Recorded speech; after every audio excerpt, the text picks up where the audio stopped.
The crystal chandelier above their heads cast fragments of light across the private dining room like shattered diamonds, but all Sofia could see was the contempt in the older woman's eyes. She stood frozen, the silver tray trembling in her hands as Victoria Valentino's words sliced through the air with surgical precision, each syllable designed to wound, to diminish, to remind her exactly where she belonged in this glittering world of wealth and power. If you're enjoying this story so far, don't forget to hit the like button and subscribe. Drop a comment telling me where in the world you're watching from. I love hearing from you. You call this service? Victoria's voice dripped with disdain as she gestured dismissively at the perfectly arranged plates Sofia had just set down. I've seen better presentation at roadside diners. Tell me, girl, did they even teach you how to hold a tray properly, or did they just pull you off the street this morning? Sofia's throat constricted, her carefully maintained composure threatening to crack. She'd been working at Aurelio's for 3 years, one of Chicago's most exclusive Italian restaurants, where reservations were booked 6 months in advance and a single meal cost more than she made in 2 weeks. She'd served celebrities, politicians, foreign dignitaries, and yes, even members of organized crime families, always with grace, always with dignity. But nothing had prepared her for the casual cruelty of Victoria Valentino. I apologize if the presentation isn't to your satisfaction, Mrs. Valentino, Sofia managed, her voice steady despite the humiliation burning through her chest. I'd be happy to... Happy to what? Victoria interrupted, her perfectly manicured hand waving dismissively. Disappoint us further? Look at you. Your hair is a mess, your uniform is wrinkled, and you have the audacity to serve my family looking like you just rolled out of bed. Where did Antonio find you? Some charity program for the unfortunate? The other women at the table, Victoria's sisters and cousins, laughed behind their champagne flutes, their designer dresses and flawless makeup forming a wall of privilege that Sofia could never hope to breach. She felt herself shrinking under their collective gaze, becoming smaller, less significant, invisible except as an object of ridicule. What Sofia didn't know was that in the shadows of the adjacent private room, separated only by a partially open connecting door, Marco Valentino had heard every word. His mother's voice carried with the same authority she'd wielded his entire life, the same sharp tongue that had shaped him, controlled him, and ultimately driven a wedge between who he was and who he was supposed to be. Marco had arrived early for the family dinner, a monthly obligation he'd been trying to escape for years. As the eldest son and heir to the Valentino empire, his presence was non-negotiable. His opinions predetermined, his future mapped out with the precision of a military campaign. At 35, he'd built an empire within an empire, legitimate businesses that generated more revenue than his father's traditional operations ever had, but in his mother's eyes, he was still the boy who needed guidance, correction, control. He'd been reviewing documents on his phone, barely listening to the dinner conversation through the connecting door, when his mother's voice had cut through his concentration like a blade. Now he stood perfectly still, his jaw clenched so tight he could feel his teeth grinding together, listening to the woman who'd raised him systematically destroy another human being's dignity for sport. And these shoes, Victoria continued, her voice rising with theatrical disgust. Are those from a discount store? Dear God, Antonio should be ashamed, letting his staff present themselves like common beggars. It reflects poorly on the establishment, on us, on everyone who has the misfortune of being served by someone so obviously beneath the standards of this restaurant. Marco watched through the gap in the door as the young waitress, Sofia, he heard someone call her, stood with her head slightly bowed, absorbing each insult like physical blows. But it was her hands that caught his attention. They were trembling, just slightly, the only visible sign of the emotion she was fighting so hard to contain. Her knuckles had gone white where she gripped the tray, and he could see her throat working as she swallowed back whatever response she desperately wanted to give. There was something achingly familiar about that restraint, that forced silence in the face of cruelty.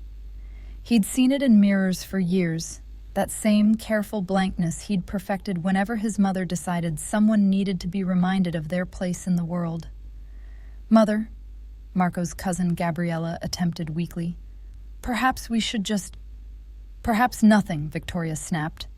"If we don't maintain standards, Gabriella, if we allow mediocrity to serve us without comment, then what separates us from the common rabble? This girl needs to understand that working in an establishment like this requires a certain level of refinement she clearly doesn't possess." Sofia's eyes, Marco noticed, had found a spot on the wall just above his mother's head. A defense mechanism he recognized instantly. Don't engage, don't react, don't give them the satisfaction of seeing you break. He'd taught himself the same trick at boarding school when the other boys had mocked his accent, his clothes, anything they could find to establish their own fragile dominance. "Mrs. Valentino," Sofia tried again, her voice quieter now. "If there's anything specific you'd like changed about your order or the service, I'm here to accommodate." "Accommodate?" Victoria laughed, and it was the sound of ice cracking. "Darling, the only thing you could do to accommodate us would be to send someone competent to finish the service. Someone who understands that serving the Valentino family is a privilege, not a burden to be endured with that martyred expression on your face. Tell me, do they pay you enough here to afford proper attire? Or are you saving every penny to send back to whatever struggling family produced you?" The cruelty of that question, the casual way his mother had just reduced this woman's entire existence to a stereotype based solely on her appearance and position, made something inside Marco snap. It was one thing to be ruthless in business, to make hard decisions that affected empires and territories. It was entirely another to torture someone who had no power, no recourse, no ability to defend themselves without risking their livelihood. He'd spent 35 years watching his mother wield her position like a weapon, using her status as the matriarch of one of Chicago's most powerful crime families to elevate herself by diminishing others. As a child, he'd thought it was strength. As a teenager, he'd been embarrassed by it. As an adult, he'd learned to tune it out, to rationalize it as a generational thing, a product of her own insecurities and the brutal world she'd married into. But hearing her eviscerate this young waitress, whose only crime was having the misfortune to be assigned to their table, Marco finally understood what he'd been avoiding for years. His mother wasn't strong, she was cruel, and her cruelty was a choice she made every single day, a deliberate decision to use her power to hurt rather than help, to tear down rather than build up. Sofia's composure was cracking. Marco could see it in the way her shoulders had started to curve inward, in the suspicious brightness of her eyes, in the way she was blinking rapidly to keep tears from falling. She was seconds away from breaking down completely, and his mother was watching her struggle with the satisfied expression of a cat toying with a wounded bird. "You know what your problem is?" Victoria continued, clearly warming to her subject now that she had an audience and a victim who couldn't fight back. "You lack self-respect. If you had any dignity, you'd realize you're out of your depth here and find work somewhere more suited to your obvious limitations. A diner, perhaps, or a fast food establishment where the customers won't notice or care about your inadequacies." That was it. The line his mother had just crossed with casual indifference was one Marco couldn't ignore, couldn't rationalize, couldn't pretend he hadn't heard. Because that young waitress standing there absorbing abuse she didn't deserve could have been anyone. His sister if he'd had one, his daughter if he'd been blessed with children, any woman trying to make an honest living in a world that seemed determined to crush her spirit. But more than that, Sofia's quiet dignity in the face of his mother's assault reminded him of someone he'd lost years ago. His grandmother, Nonna Maria, who'd worked as a seamstress in the old neighborhood, who'd been mocked by the other crime family's wives for her calloused hands and simple clothes, who'd died still believing that honest work was nothing to be ashamed of. She would have been devastated to see what her daughter had become, how Victoria had taken the privileges her mother's sacrifice had bought and used them as weapons against others. Marco made his decision in the space between one heartbeat and the next.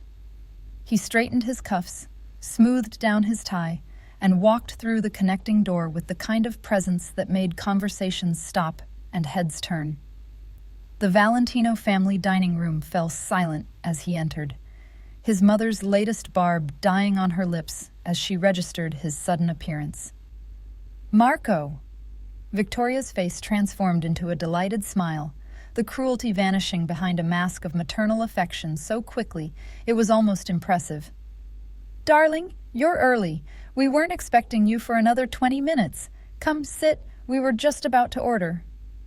"No," Marco said quietly, his gray eyes, so like his father's, but somehow harder, moving from his mother to the young waitress who was staring at him with a mixture of confusion and residual humiliation.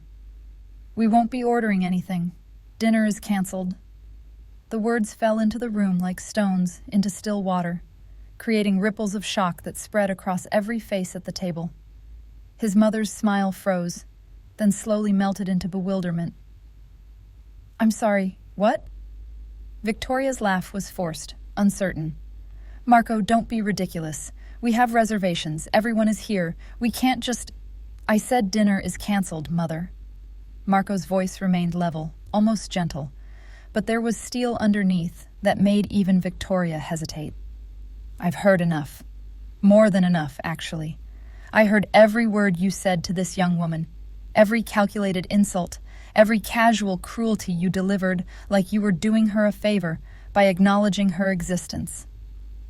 The color drained from Victoria's face as she realized he'd been in the next room the entire time, had witnessed her performance, had heard the venom she usually reserved for private family moments spill out into public view. Around the table, his aunts and cousins shifted uncomfortably, suddenly finding their napkins and wine glasses fascinating. "Marco, you don't understand," Victoria started, her voice taking on that reasonable tone she used when she was trying to explain why her behavior was actually justified.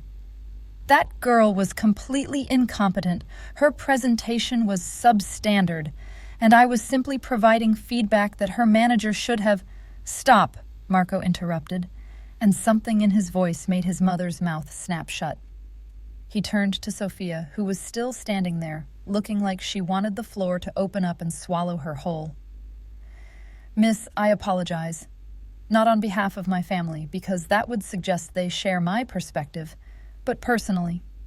You didn't deserve that. No one deserves that. You were doing your job with professionalism and grace, and you were met with deliberate cruelty designed to make you feel small. I'm sorry you had to experience that." Sofia's eyes widened, and Marco could see her struggling to process this unexpected turn of events. Her lips parted slightly as if she wanted to respond, but no words came out.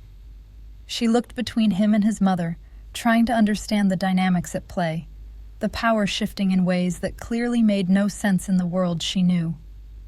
"Marco Valentino." His mother's voice had gone cold now, the mask finally dropping to reveal the steel underneath. "You're embarrassing yourself and this family over some girl who can't handle constructive criticism. Sit down, stop making a scene, and let's have our dinner like civilized people." "Constructive criticism," Marco repeated slowly, tasting the words like they were poison. "Is that what you call it? Mocking her appearance, questioning her intelligence, suggesting she's only fit for degrading work because she doesn't meet your arbitrary standards of presentation? That's not constructive, Mother. That's sadistic. There's a difference, though I'm beginning to think you've forgotten where the line is, or maybe you never knew." The entire restaurant had gone quiet now.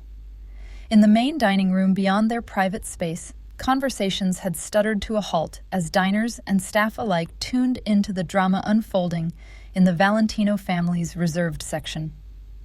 Antonio, the restaurant's owner and a man who owed several favors to the Valentino organization, appeared in the doorway looking stricken, clearly trying to assess how badly this situation might explode.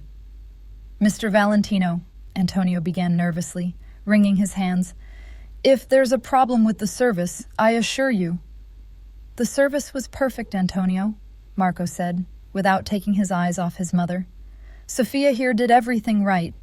The problem isn't with your staff, it's with my family's behavior toward your staff. My mother, specifically, who seems to believe that her position gives her the right to verbally abuse anyone she considers beneath her station."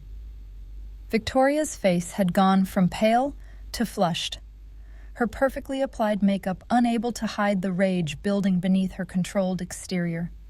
"How dare you speak to me this way? I'm your mother, Marco. I raised you, sacrificed for you, made you into the man you are today. And this is how you repay me? By humiliating me in public over some waitress who means nothing?" "That's the problem right there," Marco said, his voice dropping to something almost sad. "She means nothing to you. None of them do.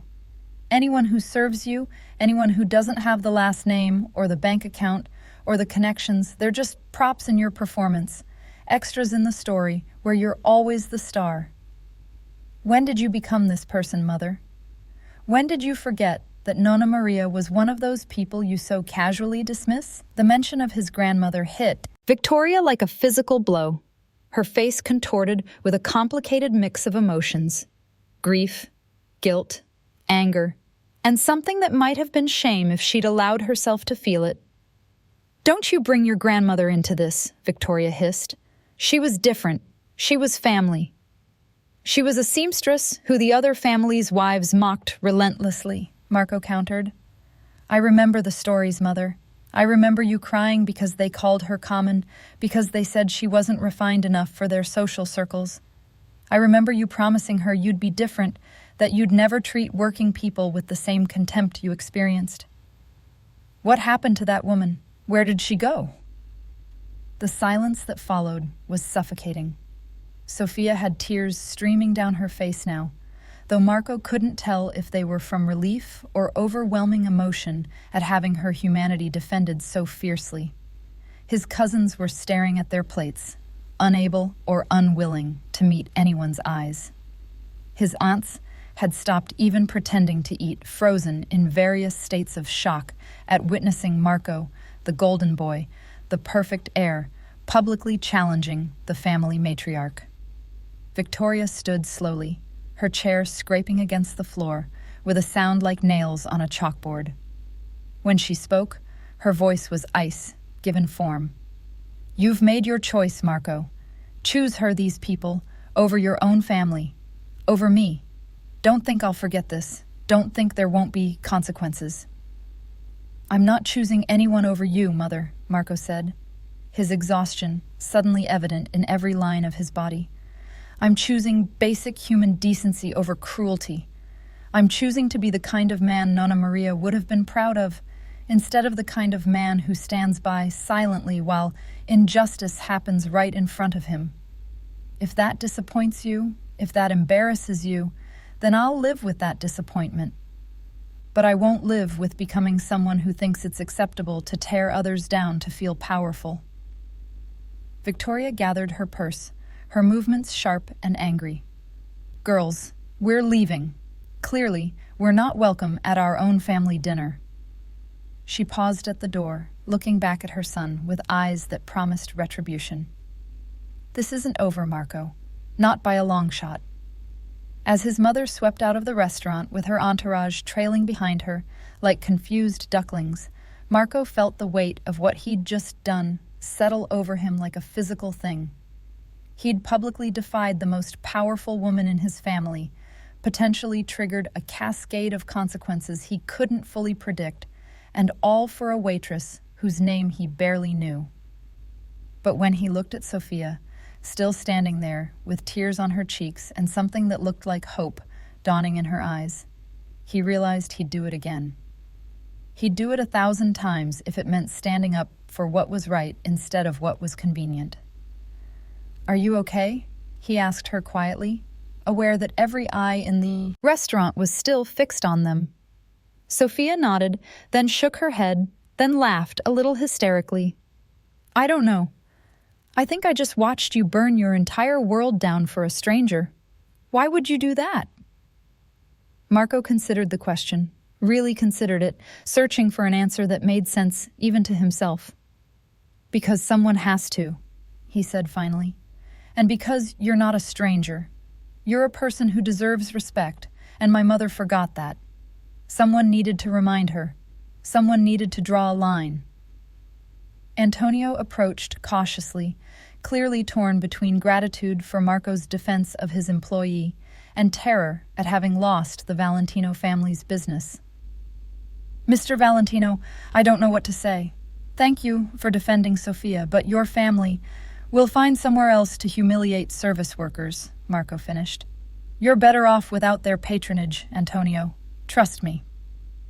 He turned back to Sofia, seeing her fully for the first time, not as a victim of his mother's cruelty, but as a woman with warm brown eyes, dark hair pulled back in a practical ponytail, and a strength in her bearing that suggested she'd weathered storms before and would weather them again.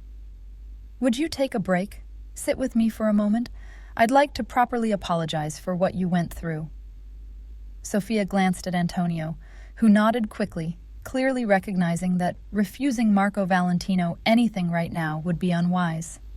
She untied her apron with shaking hands and followed Marco to a quiet corner booth, sliding into the seat across from him with the wariness of someone who'd learned not to trust apparent kindness from powerful men. I'm Sofia, she said quietly. Sofia Moretti, and you're Marco Valentino, obviously. Everyone knows who you are. Unfortunately, Marco agreed with a slight smile that transformed his severe features into something almost boyish. Though I'm guessing right now, my reputation just became a lot more complicated. Sofia stared at the man across from her, this polished prince of Chicago's underworld who'd just detonated his family dinner like it was nothing more than an inconvenient obligation. His gray eyes held hers with an intensity that made her want to look away and lean closer at the same time, a contradiction that seemed to define everything about Marco Valentino. Your reputation, Sofia said carefully, was already complicated. Everyone knows the Valentino name, what your family controls, what they're capable of, what you're capable of. And yet, you're sitting here with me, Marco observed, something flickering across his face that might have been curiosity or respect. Most people would have run the moment they had the chance. Most people didn't just watch you defend them against your own mother, Sofia countered. Most people don't get to see Marco Valentino cancel a family dinner over a waitress. That's not exactly standard crime boss behavior, is it? Marco leaned back against the leather booth, a smile tugging at the corner of his mouth. No, I suppose it's not. Then again, I've never really been standard anything. My father used to say it was my biggest weakness, this need to do things differently, to question traditions that worked perfectly well for generations.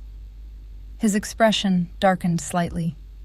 Of course, he also said compassion was a liability in our world, that caring about the wrong people could get you killed. Was he right? Sofia asked, surprised by her own boldness. Something about the surreal nature of this entire evening had stripped away her usual caution, the careful filter she normally maintained around men like him. Probably, Marco admitted, but I'd rather die standing up for something that matters than live forever as someone I hate looking at in the mirror. My grandmother taught me that. She said that how you treat people who can't do anything for you reveals who you really are. Everything else is just performance. Sofia felt something shift in her chest, a dangerous warmth spreading through her defenses. This man shouldn't be real, shouldn't exist in the world she understood. Mafia bosses were supposed to be cold, calculating, ruthless. They weren't supposed to quote their grandmothers or cancel family dinners over mistreated waitresses or look at you like you were more than just another face in their carefully controlled universe.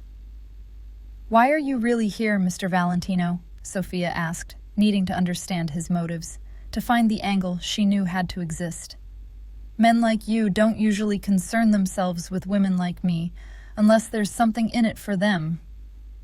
Marco's jaw tightened, and Sofia caught a flash of something that looked like pain before his expression smoothed into neutrality.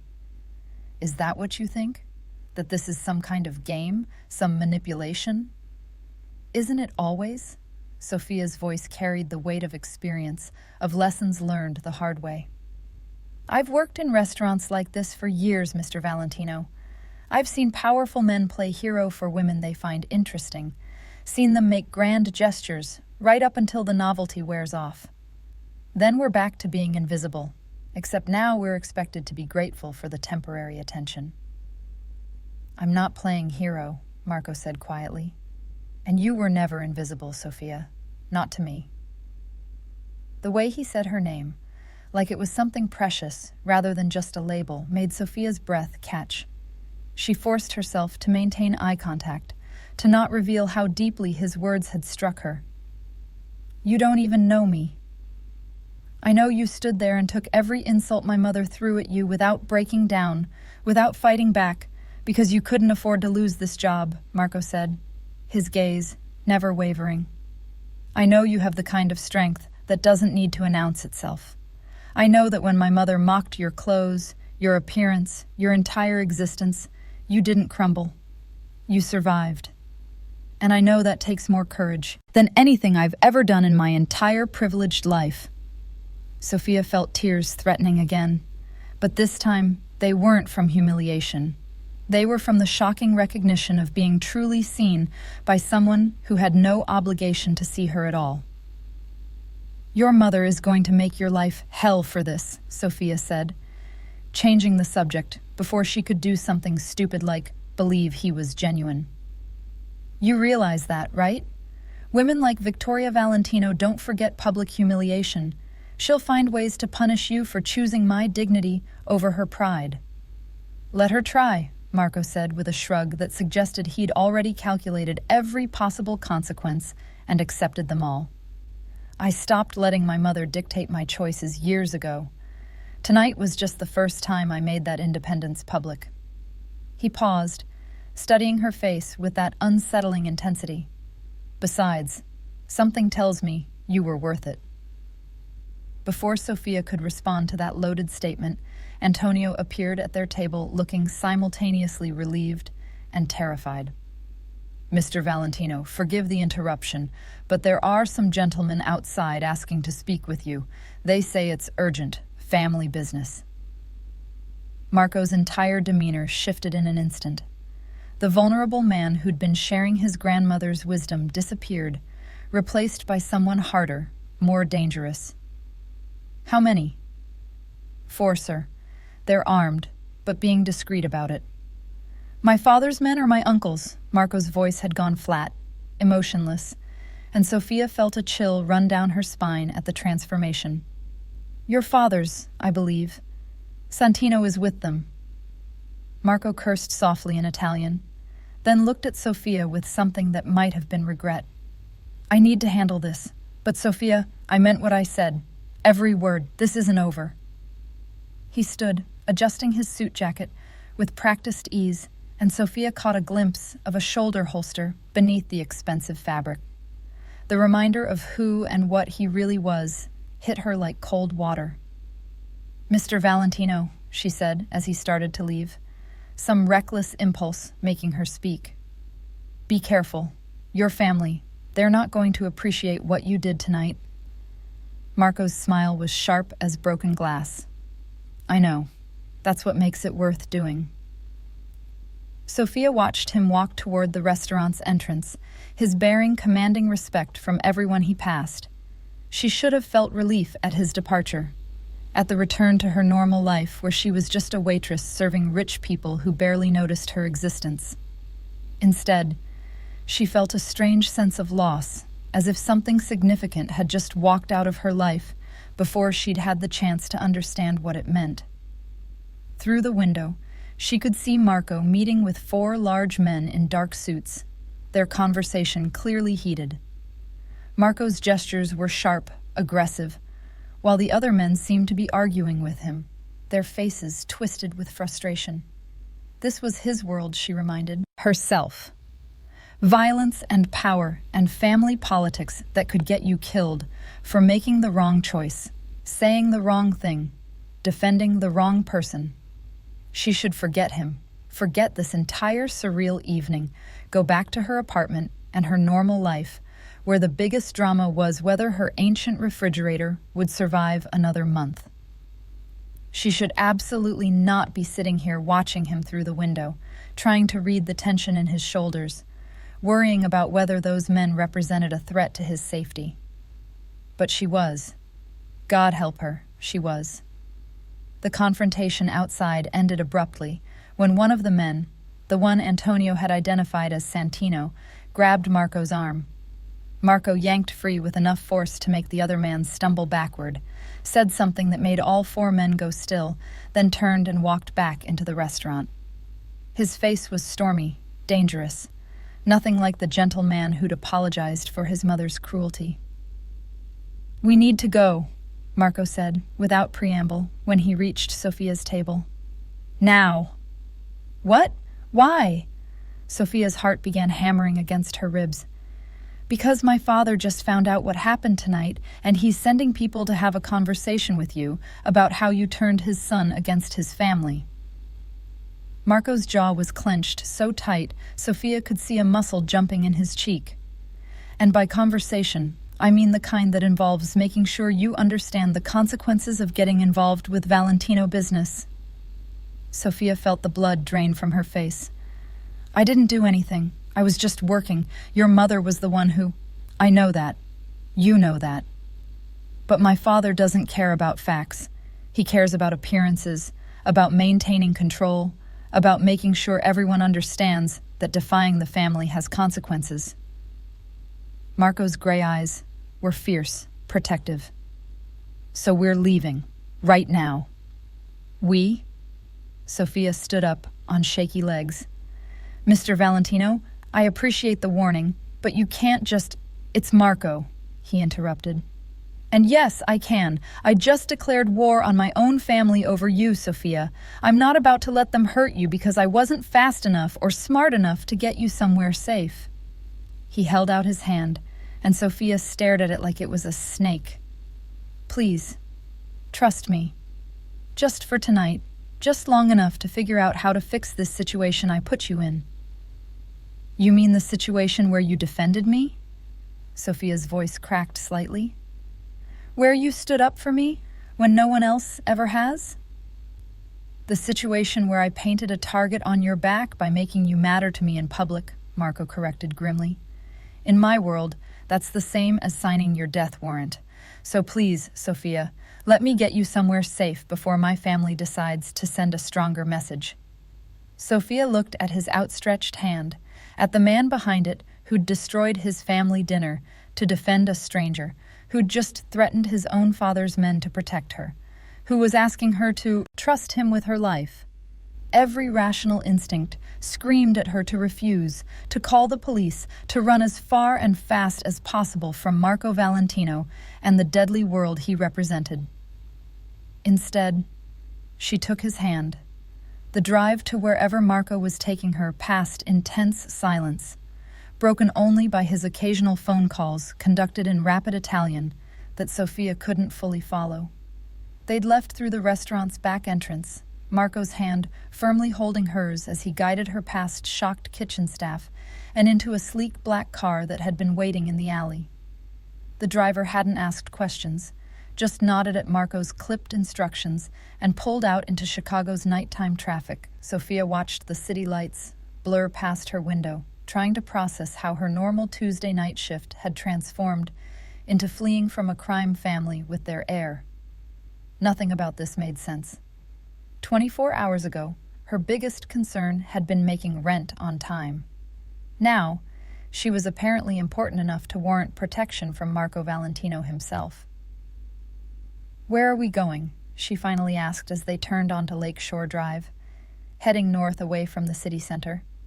"Somewhere my family won't think to look," Marco said, pocketing his phone after yet another terse conversation. A property I own, under a different name, completely off the books.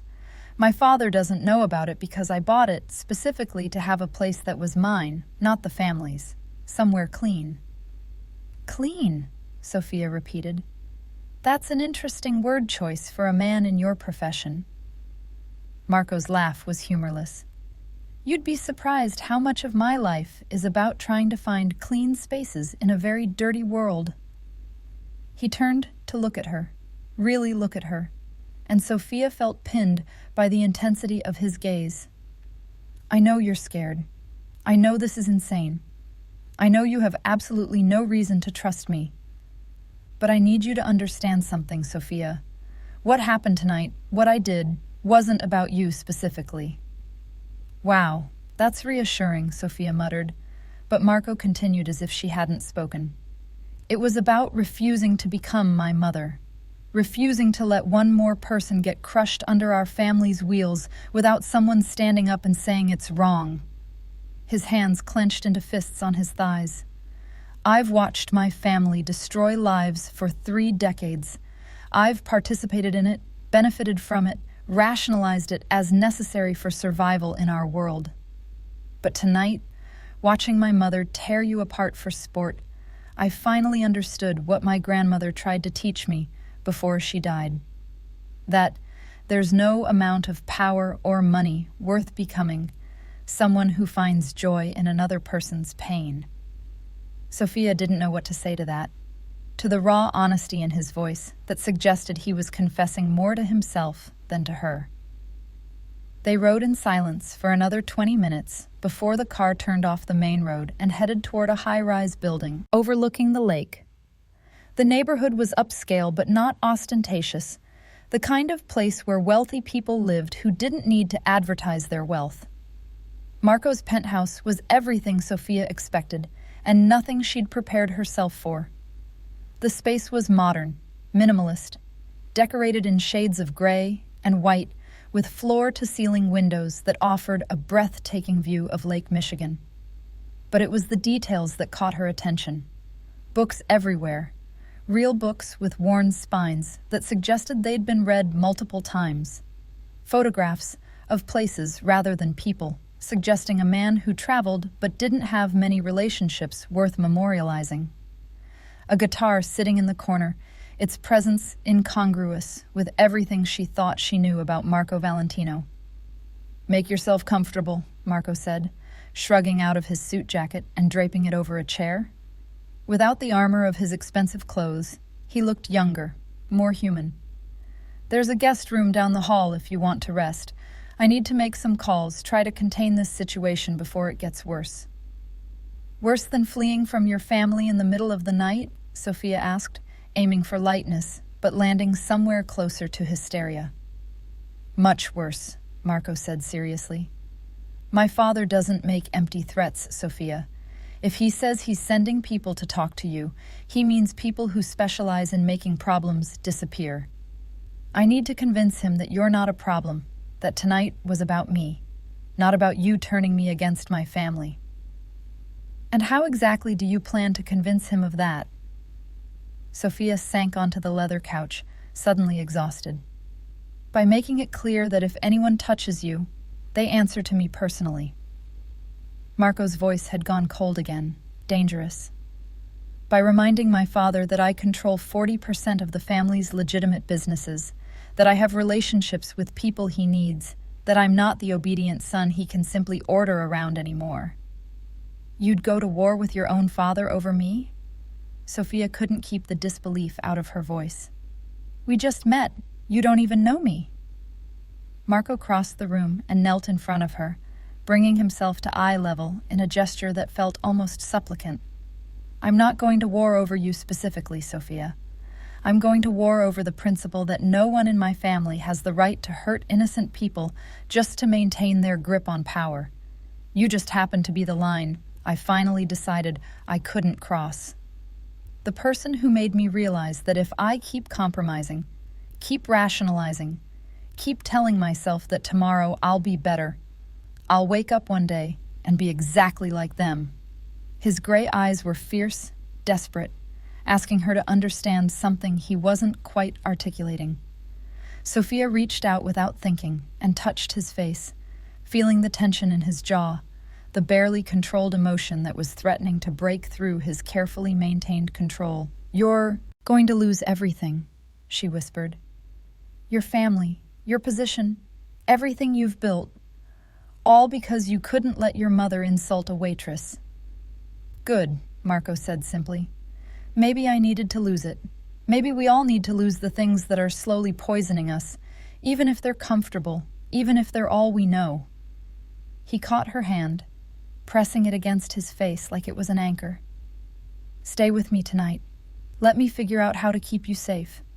Tomorrow we'll deal with consequences, with my family, with reality. But tonight, just stay." Sofia knew she should refuse, should insist he take her home or to a hotel or anywhere but here, alone with him in this intimate space where the lines between protector and something more were already blurring. Should remember that he was Marco Valentino, heir to a criminal empire, a man whose world operated by rules she didn't understand and could never truly be part of. But when he looked at her like she was something precious, something worth defending, something worth risking everything for, Sofia found herself nodding. "Okay, tonight." The relief that flooded Marco's face was almost painful to witness. He stood, helped her to her feet, and showed her to the guest room with a gentleness that contradicted everything she thought she knew about men like him. As he turned to leave, giving her privacy, Sofia called out to him, "Marco?" He paused in the doorway, his broad shoulders silhouetted against the hallway light. "Yes? Thank you for tonight, for standing up for me. No one's ever done that before." Marco was quiet for so long Sofia thought he might not respond. When he finally spoke, his voice was rough with emotion. "Then, you've been surrounded by the wrong people your entire life. Good night, Sofia. You're safe here. I promise."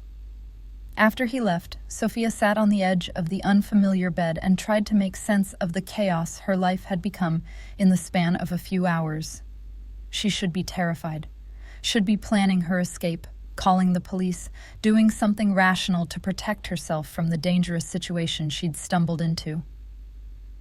Instead, she was thinking about the way Marco's hand had felt in hers, warm and strong and steady, about the fury in his eyes when his mother had insulted her, about the vulnerability in his voice when he talked about his grandmother and becoming someone he hated, about the promises he'd made that she wanted desperately to believe, even though experience had taught her that powerful men's promises were usually just another form of manipulation.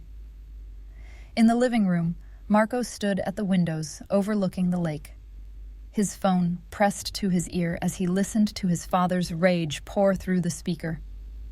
Dominic Valentino was many things: ruthless, strategic, dangerously intelligent, but he was not a man who accepted defiance from anyone, especially not from his own son.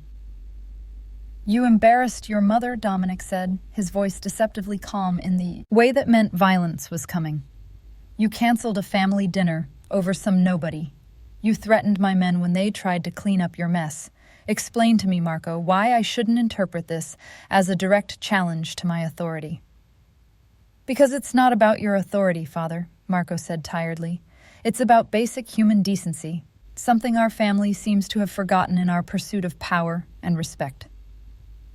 "Decency," Dominic spat the word like a curse. "Decency is a luxury we can't afford. You think the Torinos care about decency when they're moving into our territory? You think the Russos give a damn about playing nice when they're stealing our operations? This business, this life, it requires strength, Marco, not weakness, not sentiment, and certainly not canceling family dinners because your mother hurt some waitress's feelings." "Her name is Sofia," Marco said quietly, "and she's not some waitress. She's a person who deserves respect, who deserves to do her job without being verbally abused by someone who should know better." "You're talking about your mother," Dominic's voice dropped to something dangerous. The woman who raised you, who sacrificed everything to give you the life you have, and you defend some stranger over her? I defend what's right over what's convenient, Marco countered. And if that means standing up to Mother when she's wrong, then yes, that's exactly what I'll do. Someone needs to remind this family that we're supposed to be better than the people we fight against, not worse. There was a long pause, and when Dominic spoke again, his voice carried a warning that made Marco's blood run cold. This girl, Sofia, she's become a problem. Problems in our world have a way of disappearing, Marco. You understand what I'm saying? Touch her, and we're done, Marco said, his voice absolute. I mean it, Father. You send anyone after her. You hurt her in any way, and I walk. I take my businesses, my contacts, my money, and I disappear. You'll lose 40% of the family's legitimate income, and the relationships I've spent years building with people you need. Is teaching me a lesson worth that cost? The silence that followed was deafening. Marco could practically hear his father calculating odds, weighing consequences, trying to determine if his son was bluffing. Marco held his breath, knowing that everything depended on his father believing he meant every word. You'd destroy everything we built over a girl, Dominic finally said, disbelief coloring his tone. You'd betray your family, your blood, your legacy for someone you just met. I'd protect an innocent person from my family's cruelty, Marco corrected. That's not betrayal, Father. That's integrity. And if you can't see the difference, then maybe we've already lost everything worth preserving. Another pause, longer this time. Then Dominic sighed, and Marco could hear the weight of years in that single sound. You're going to regret this, son. This, girl, this grand gesture, it's going to cost you more than you can imagine. But fine. You want to play hero? You want to throw away your future over some nobody? That's your choice. Just remember, when it all falls apart, when she proves she's not worth the sacrifice, don't come crawling back expecting me to fix it. The line went dead, leaving Marco staring at his phone in the dark, wondering if he'd just saved Sofia's life or simply delayed the inevitable. In his world, defying the family patriarch didn't just have consequences, it had body counts. But when he thought about Sofia's face when his mother had torn into her, about the quiet strength it took to stand there and absorb that abuse without breaking, about the way she'd looked at him when he'd defended her like he'd just shown her something she'd stopped believing existed, Marco knew he'd make the same choice again. Even if it destroyed him, even if it cost him everything. Some things, some people, were worth burning down your entire world to protect. He just hoped Sofia would still be standing when the ashes settled. The morning light filtered through the floor-to-ceiling windows, painting Sofia's sleeping face in shades of gold that made Marco's chest ache with an emotion he couldn't name. He'd spent most of the night in his office, making calls, calling in favors, building a wall of protection around this woman who'd somehow become the catalyst for his long-overdue rebellion. Now, watching her sleep peacefully in his guest room doorway, he wondered if he'd just saved her or condemned her to a life of looking over her shoulder. Sofia stirred, her eyes fluttering open to find him standing there. For a moment, confusion crossed her face before memory flooded back, and Marco watched her remember everything. His mother's cruelty, his defense, the flight to his penthouse, the reality that her normal life had been irrevocably altered by one chance encounter with the Valentino family. "How long have you been standing there?" she asked, her voice rough with sleep. "Not long," Marco lied. "I wanted to make sure you were okay, that you felt safe." Sofia sat up slowly, running her fingers through her tangled hair in a gesture that was somehow more intimate than anything they'd shared. Safe is relative when you're hiding from a crime family in their heir's secret apartment. "Fair point," Marco conceded, moving into the room but maintaining a respectful distance. "I spoke with my father last night. Convinced him that leaving you alone was in everyone's best interest. Convinced him how? Sofia's eyes were sharp, intelligent, seeing past his careful phrasing to the truth underneath. By threatening to walk away from everything if he touched you, Marco said simply. By making it clear that you weren't a problem to be solved, but a line I wouldn't let him cross. Sofia stared at him like he'd just confessed to something insane. You threatened to leave your family. For me. A woman you met 12 hours ago. For the principle you represent, Marco corrected, though the words felt hollow even as he said them. For the idea that some things matter more than power or legacy or family loyalty. Don't do that, Sofia said quietly, standing to face him. Despite her wrinkled uniform and exhausted face, there was a strength in her bearing that commanded attention. Don't pretend this is about principles when we both know it's become something more. I felt it last night when you looked at me. I feel it now. This isn't just about standing up to your mother or proving a point to your father. So don't lie to me, Marco. Not about this. Marco felt something crack inside him, some carefully maintained wall crumbling under the weight of her honesty. You're right, he admitted. It stopped being about principles the moment you took my hand and trusted me, even though you had every reason not to.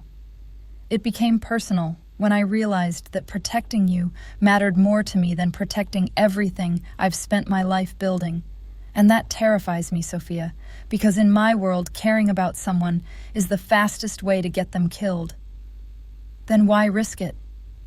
Sofia stepped closer, close enough that Marco could smell the faint scent of her shampoo, could see the gold flecks in her brown eyes. Why not just pay me off, send me somewhere safe, forget this ever happened?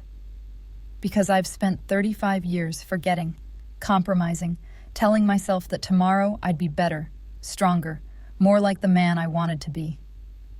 Marco's voice was raw, stripped of all the careful control he usually maintained.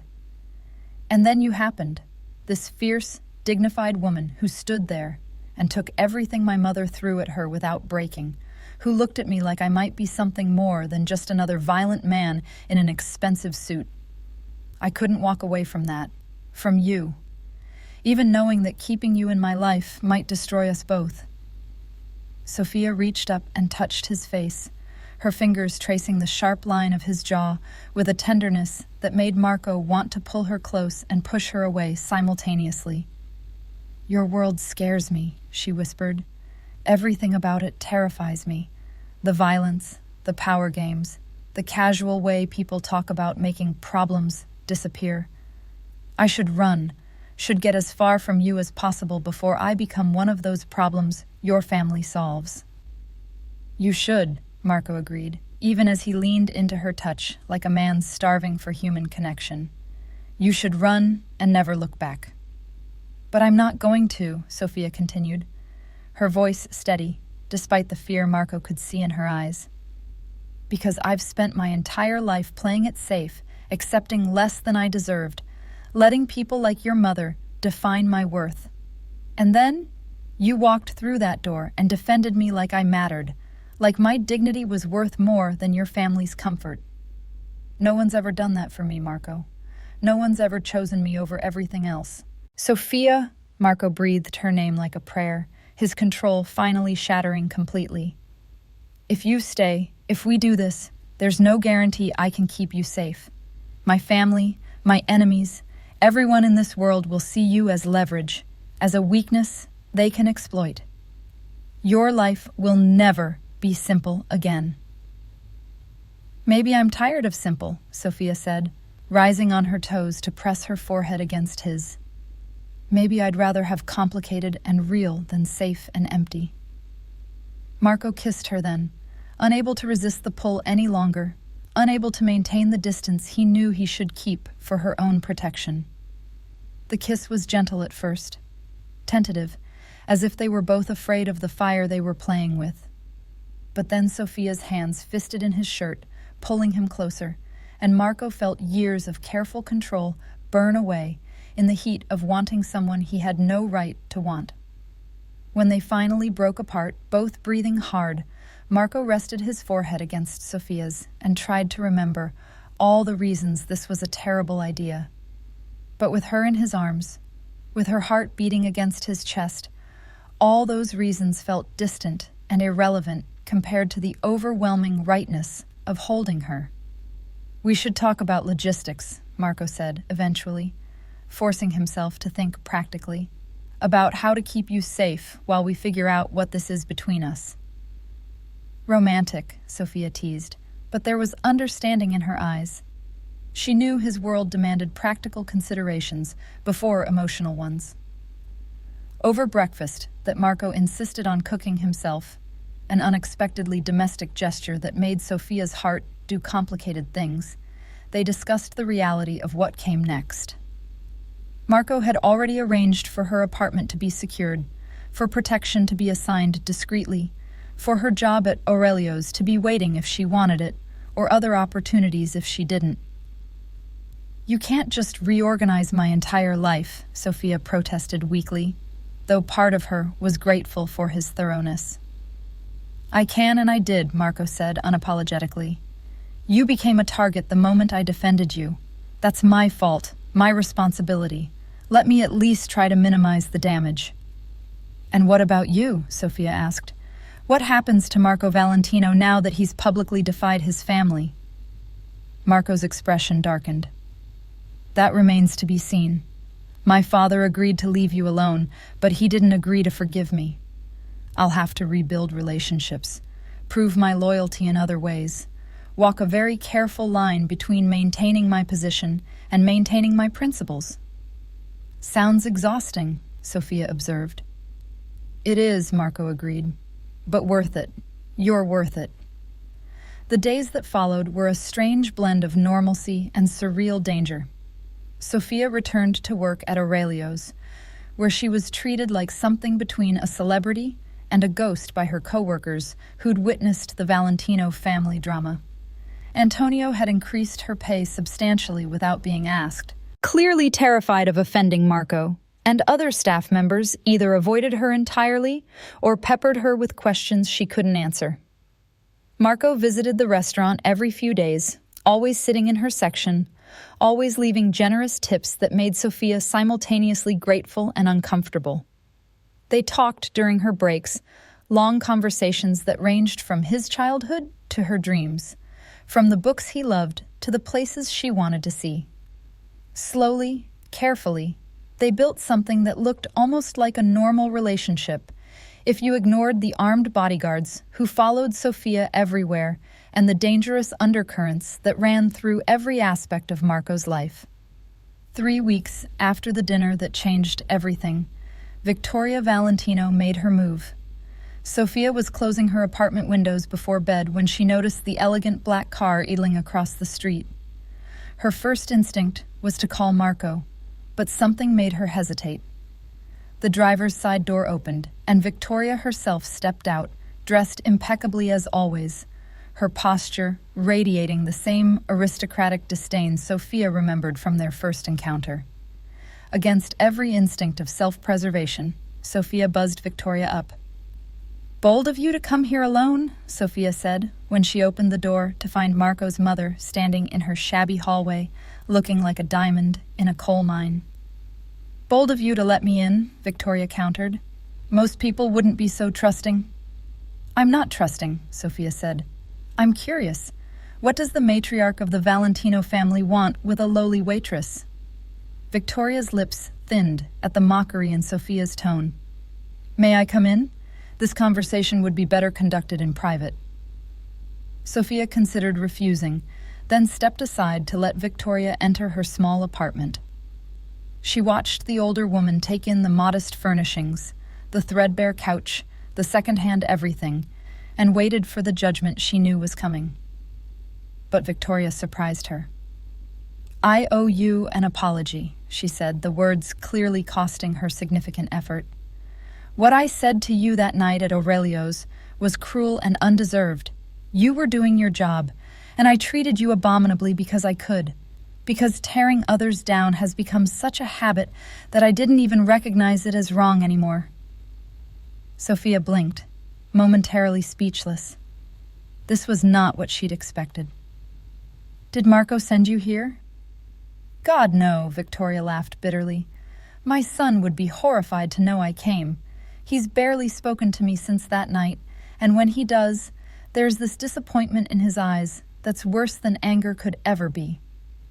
She moved to the window, looking out at the city lights. "Do you know what it's like to see yourself clearly for the first time and realize you've become everything you once despised?" "I can't imagine," Sofia said carefully, still not trusting this sudden vulnerability. "My mother-in-law, Dominic's mother, she was cruel," Victoria continued, as if Sofia hadn't spoken. "She mocked me relentlessly when I married into the Valentino family, said I was common, unrefined, not good enough for her precious son. And I swore I would never become that woman. I would never use my power to hurt people the way she hurt me." "But you did," Sofia said, not unkindly. "But I did," Victoria agreed, turning to face her. "I became exactly what I hated, and I didn't even notice the transformation until my son looked at me like I was a stranger, until he chose a waitress he'd just met over his own mother, and I realized that maybe he was right to do so." Sofia studied Victoria's face, searching for manipulation or hidden motives, but all she saw was genuine regret mixed with a pride that made apologizing almost impossible. "Why are you telling me this?" "Because Marco is in love with you," Victoria said bluntly. "Anyone with eyes can see it. The way he looks at you, the way he's restructured his entire life to keep you safe, the way he talks about you when he thinks no one's listening.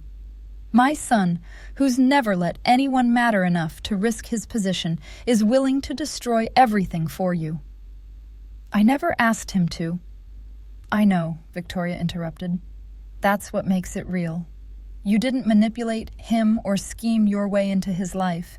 You were just yourself, and somehow that was enough to make him remember who he wanted to be instead of who we raised him to become." She paused, her next words careful. "I came here to tell you that you have my blessing. Not that you need it, clearly, but also to warn you." "Warn me about what?" Sofia's pulse quickened. "About the cost of loving a man like Marco," Victoria said quietly. "His father may have agreed to leave you alone, but there are others in our world who won't be so generous. Enemies who will see you as the easiest way to hurt him.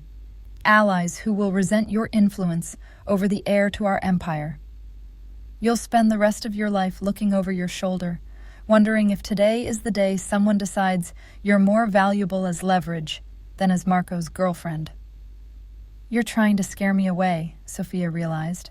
"I'm trying to give you an honest picture of what you're signing up for," Victoria corrected. "If you truly care about my son, you deserve to know what loving him will cost you. Your safety, your peace of mind, any chance at a normal life. Are you prepared to pay that price, Sofia? Because once you're in, once you're truly part of this world, there's no going back." Sofia was quiet for a long moment, considering Victoria's words carefully. "When I was a little girl," she finally said, "my father used to tell me that anything worth having required sacrifice, that easy paths led to empty destinations. I never really understood what he meant until I met your son." "And?" Victoria prompted. "And I'd rather have one day of real love with Marco than a lifetime of safe emptiness without him," Sofia said firmly. "Yes, I'm scared. Yes, this world terrifies me. But Marco makes me feel like I matter, like I'm worth defending, worth fighting for. That's not something I'm willing to walk away from just because it's dangerous."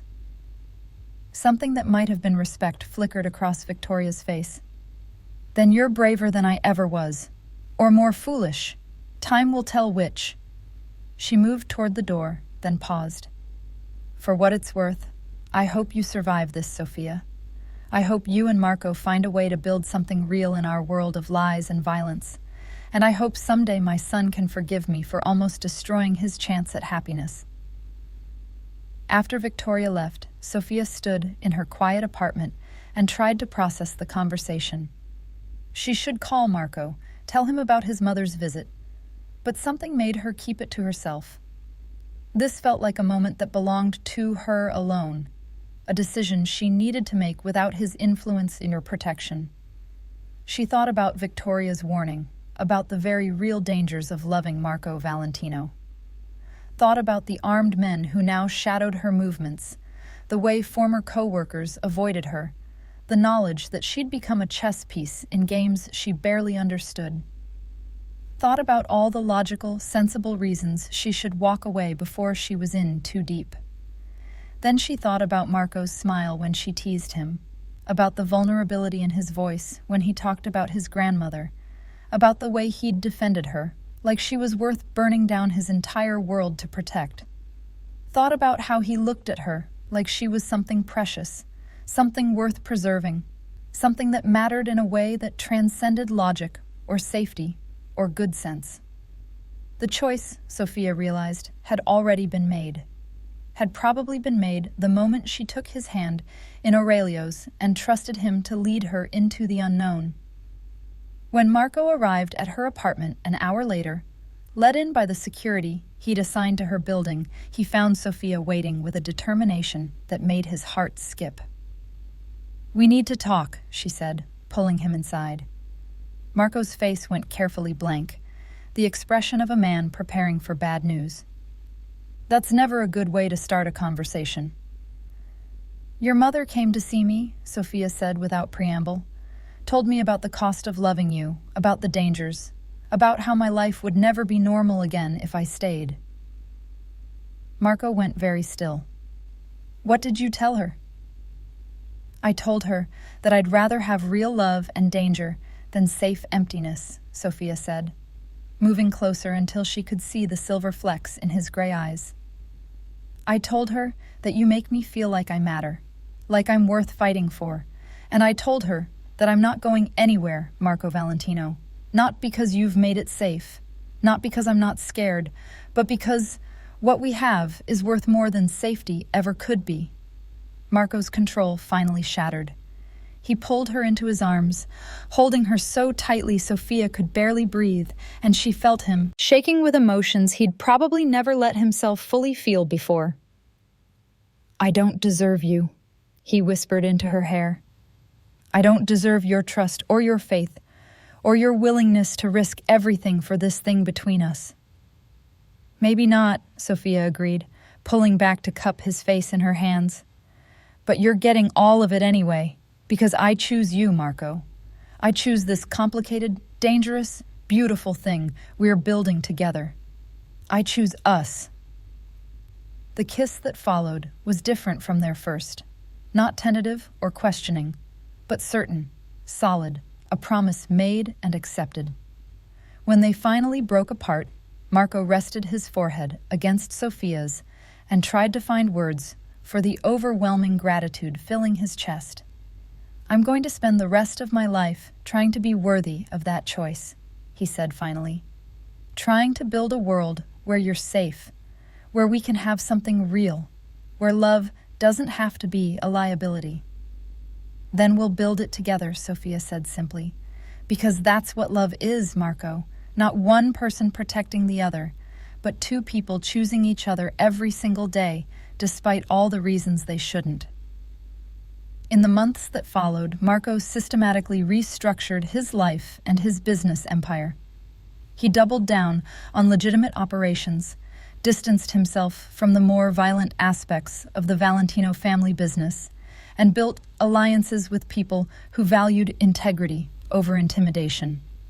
It wasn't easy, and there were nights when Sofia held him while he wrestled with guilt over disappointing his father, over failing to be the son they'd raised him to be.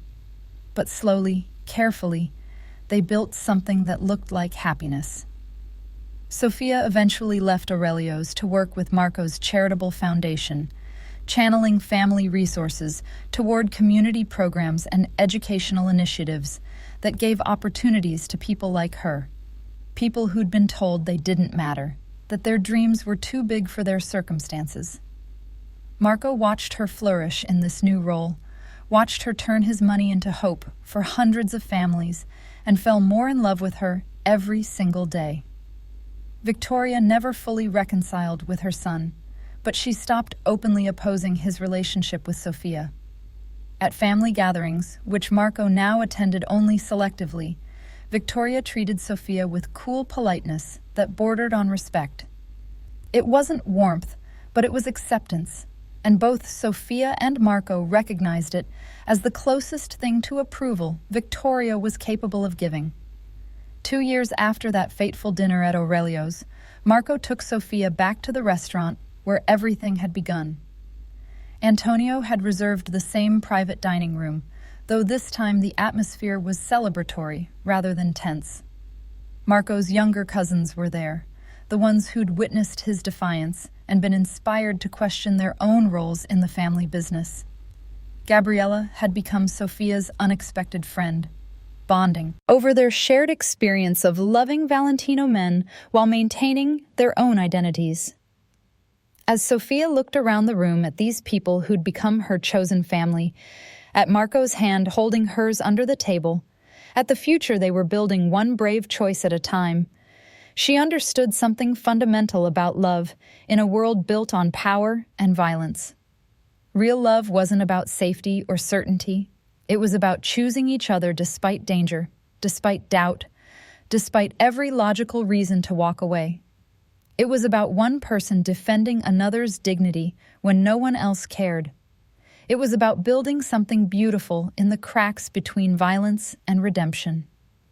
And as Marco raised his glass to toast their future, his gray eyes full of love and hope and hard-won peace, Sofia knew she'd make the same choice again, would always choose this complicated, dangerous, absolutely perfect life they'd created together from the ashes of one canceled family dinner and one woman's refusal to accept cruelty as inevitable. Because some things, some people, were worth risking everything for.